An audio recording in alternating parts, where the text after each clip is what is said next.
Hello everyone and welcome to the first video to do with the new LoreWarrior campaign. I know it's been a while since the last one, but this is a biggie. It's going to be quite a few parts. It's the NAIS, Fourth Succession War Military Atlas, essentially. It's a pretty dry term for a couple of books, but it's a pretty important piece of publishing by FASA back in the day. I think this came out in the late 80s, I believe. I remember the copyright date. I think it was 1989 or no, 1988. It's a series of books, two books, sorry, that have a straight focus on the events of the Fourth Succession War. It's probably one of the things that, again, a bit like Galtor and stuff like that, these are really well put together books that basically just focus on one operation, as big as it is, and just gives you a really good in-depth write-up of everything that happened, with the bits that led up to it, along with all of the battles and then the aftermath of those. And it's really, really good. It's got full colour artwork for the maps, which are really nice. And you'll be seeing those throughout where there's a map for it. You'll see it's got unit movements and stuff like that. Obviously, the quality of the maps aren't amazing, but it does help to sort of paint a better picture of what's going on with the descriptions of the battlefields, which are really nice. I would love for them to do this for other books, but they never did. Other battles and stuff, but yeah, it's a really cool piece of BattleTech history. It's well worth picking up. If you haven't already got it, you can get it relatively cheap as a PDF on the Catalyst store. It's just nice to read through and just get an idea. It's a great inspiration for tabletop sort of battles and settings like that. And yeah, it's just a nice little historical document as well. So it's got some cool gear. So without further ado, we'll get started with that one. Origins and preparations. Stagnation. The inner sphere of 3020 was essentially the same as the inner sphere of 2787. When the First Succession War began, borders had changed, the level of technology had plummeted, and millions of lives had been lost, but there were still 5 realms, each convinced of its own superiority. Ever since the collapse of the Star League, humanity had been on a long, painfully slow decline that seemed unstoppable. Still a young man in 3020, Prince Davian felt that change was possible, that something could be done to arrest the slide. Looking about, he found nothing that he and his realm could do alone. His grand schemes all depended on something that had always been rare among humans: cooperation. I felt the odds of winning the cooperation of another realm were about as good as living to see General Kerensky return, he once told me. In 3020, fortune took a favourable turn. Archon Katrina Steiner, also discontented with the status quo in the Inner Sphere, issued her peace proposal to all successor states. While the other realms scoffed at the plea for a ceasefire, Prince Davian was intrigued. Perhaps here was his chance to take history by the throat. In reply, the prince told the Archon that her concept of peace was unlikely. Instead, he suggested that an alliance between the Lyran Commonwealth and the Federated Sons might bring peace for their children, if not for themselves. The Archon was more than willing to listen to what the young prince had to say. Secret communiques began to flow back and forth between Tharkad and New Avalon, the capital worlds of the two realms. High-ranking officials were soon making the trip to confer in person and to begin drafting the terms of an alliance. In the spring of 3022, the Prince of the Federated Sons and the Archon of the Lyran Commonwealth journeyed to Terra. There, in the presence of Comstar officials, the two negotiated the last issues of the treaty. On a warm May day, the two signed the Federated Sons Lyran Commonwealth Alliance, setting in motion a series of events that led to the Fourth Succession War. The Grand Alliance. The announcement of the alliance confirmed what many people had already guessed. The summit meeting on Terra, the sudden relaxing of trade restrictions between the realms, and the exchange of information and even military forces later in the year convinced many that something momentous was in the works. The people of both realms applauded the Federated Commonwealth Alliance. Polls would indicate that 70% of the people in the Commonwealth and 75% of people in the Federated Sons thought that the alliance would bring nothing but good. There was very little opposition to the alliance, which surprised even the most optimistic government officials. During the first 5 years of the alliance, the new ties fostered economic booms in both realms. The trading of information was proving equally profitable, causing a flurry of major scientific research projects. Militarily, the alliance was responsible for the success of several minor campaigns and for the reduction in raids from the two realms' common neighbour and enemy, the Draconis Combine. Privately, there were powerful opposition to this alliance. In the Federated Sons, Duke Michael Hassick Davian, leader of the Capella March and brother-in-law of Prince Hansa, firmly opposed the alliance on the grounds that it would divert attention away from what he considered the Federated Sons' real enemy, the Capellan Confederation. In the Commonwealth, 3 major forces in the government stood in opposition. Alessandro Steiner, the former Archon who had been ousted by Archon Katrina, Frederick Steiner, the ambitious commander of a mech regiment, and Aldo Lestrade, the Duke of Summer and leader of a strongly anti-Archon region of the Commonwealth. The alliance gave these powerful men a red cape to wave before the fanatically patriotic and mentally weak in both realms. Soon after the alliance was announced, all 4 began courting organisations, such as the Brotherhood of Cincinnatus in the Commonwealth and the Veterans of Foreign Campaigns in the Federated Sons. Both groups were extremely conservative and amazingly short-sighted in their politics. Despite the early success of the alliance, the 4 opponents gained support by saying that the treaty posed a threat to the realm's sovereignty. In the Commonwealth, Lestrade complained that the alliance and the Archon were purposely ignoring his Federation of Sky. In reality, the Federation of Sky and his companies were making tremendous profits from the trade between the two houses. Frederick Steiner encouraged animosity in the soldiers of the Commonwealth, further straining relations between the armed forces of the two realms. Alessandro Steiner continued to weave his quiet influence over the worried nobles and officers who visited him on Furio, where he lived out his forced retirement. In the Federated Sons, opposition was quieter but no less virulent. Duke Michael Hassick Davian, Lord of the Capellan March, feared that the alliance was a sign that Prince Hansa was going to concentrate on the Draconis Combine, leaving him to face the Capellan Confederation alone. A Capellan spy, high in the Duke's government, was aggravating relations between Duke Michael and Prince Hansa, while he passed information to his master, Chancellor Maximilian Lau. All attempts failed to find the spy. Faced with a major leak that he couldn't fix, Prince Hansa realised that he could turn this to his advantage. In 3025, he began sending false information about troop strengths to the Capellan March government. The prince hoped that this would give House Lau a distorted picture of the AFFS that he could exploit later on. Because the spy was so highly placed, Prince Hansa dared not tell anyone, not even Duke Michael, that the information was false. The prince knew that this could widen the gulf between his brother-in-law and himself, but he hoped that sometime in the future the two could meet, so he could explain everything to Duke Michael. The chance never arose. Military matters. Exchanging military intelligence about the Draconis Combine was the first step in an ambitious plan to strengthen Lyran and Federated Sons forces. Despite considerable grumbling within both military establishments during the first few years, victories during the war demonstrated that both LCAF and AFFS forces had benefited from the alliance.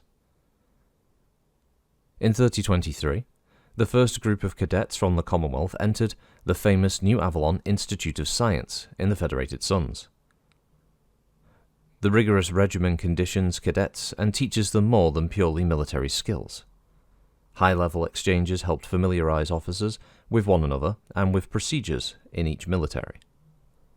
Their observations and suggestions laid the foundations for more ambitious plans. The next step in military relations occurred in 3024 on the Commonwealth world of New Earth. 3 battalions of Commonwealth troops, one each of infantry, armour and mechs from the 10th Lyran Guards, squared off against 3 similar battalions of Federated Sons forces in a series of manoeuvres called the Alliance Games to compare their fighting styles. The forces from the Federated Sons consistently outfought and outmanoeuvred the Commonwealth units.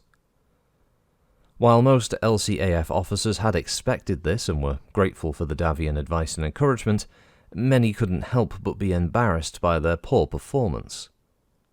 As subsequent Alliance games laid bare more flaws, Lyran embarrassment grew. The weakest part of the LCAF has always been its officers, many of whom are more concerned about their appearance than their fighting ability. This is one of the reasons the Commonwealth has always fared poorly in combat. Only the realm's economic strength and the common sense of its enlisted soldiery have prevented disaster. Confronted with their obvious shortcomings, Commonwealth officers reacted in one of 2 ways. Some were suspicious of reform, fearing that Davian changes were aimed at stripping them of their power and prestige.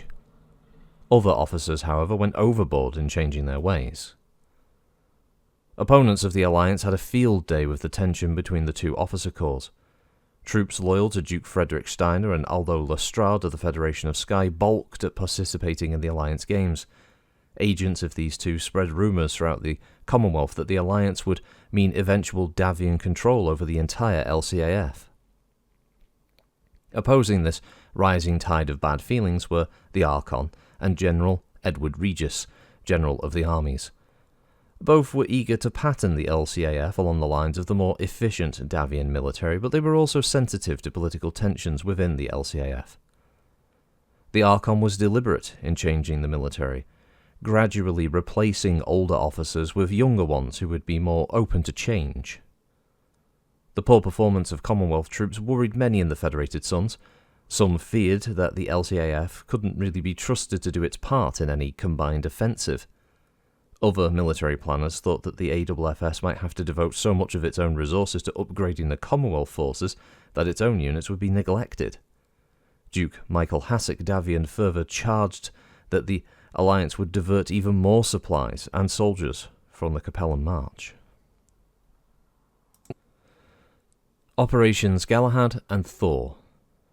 Despite the friction, Prince Hansa Davian saw enough promise in the LCAF to step up his plans. In 3026, 10 AFFS mech regiments and 100 infantry and armoured regiments took part in extensive war games in the Draconis and Capellan marches of the Federated Sons.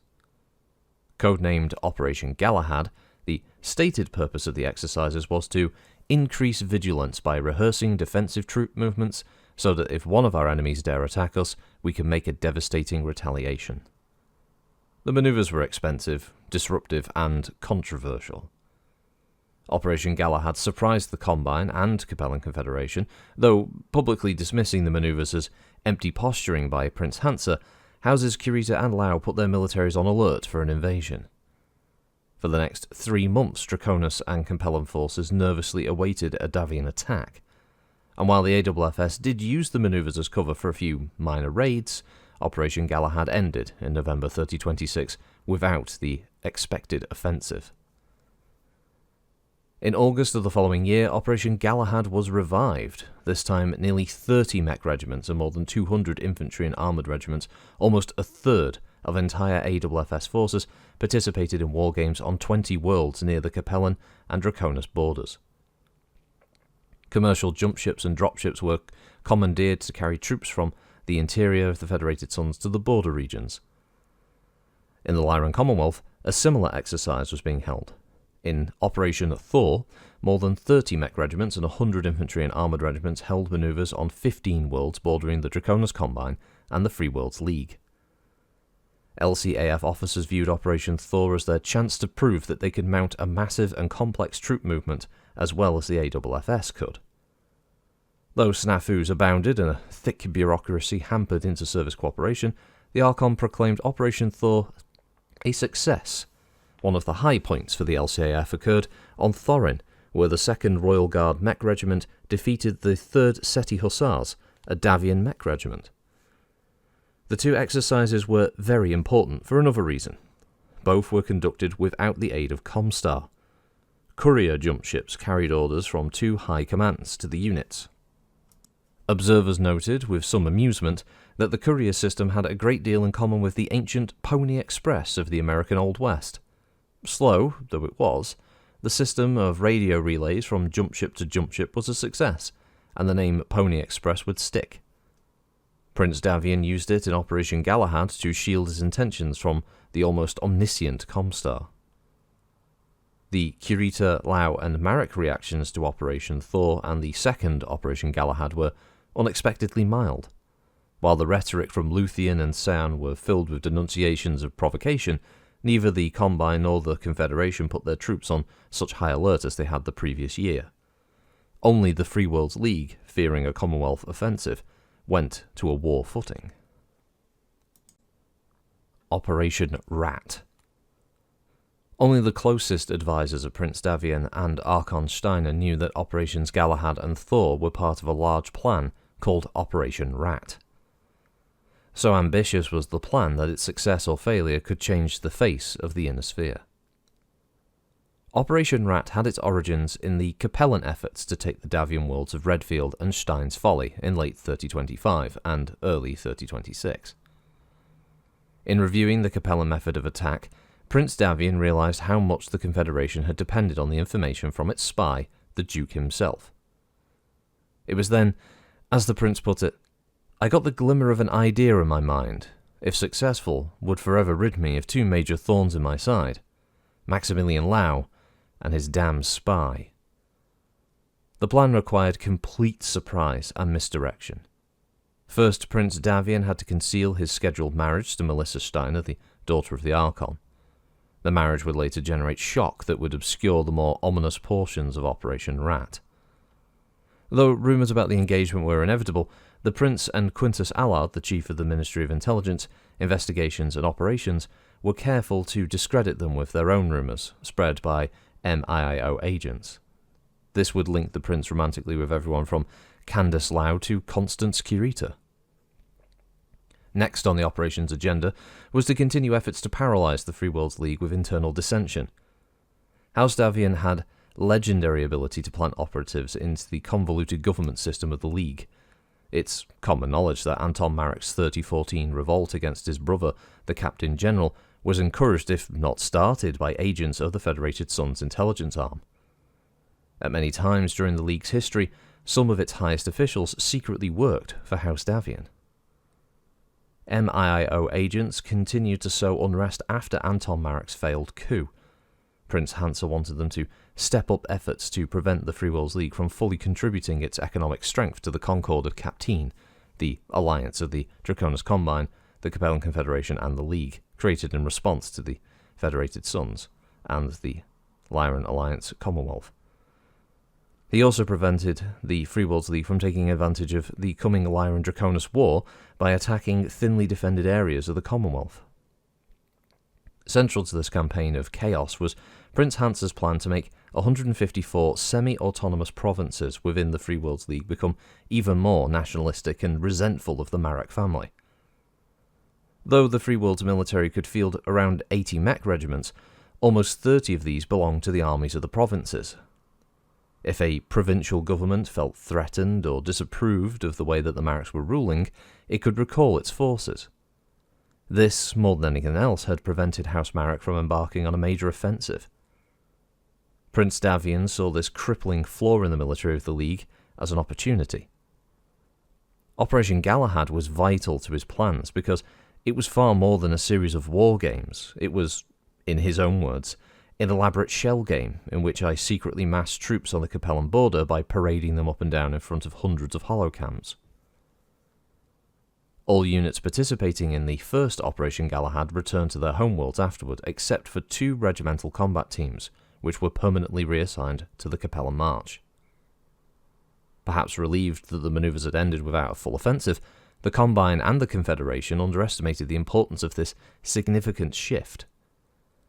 Captured notes from the highest Capellan analyst mentioned the restationing of the Davian troops, concluding that it was of minor concern.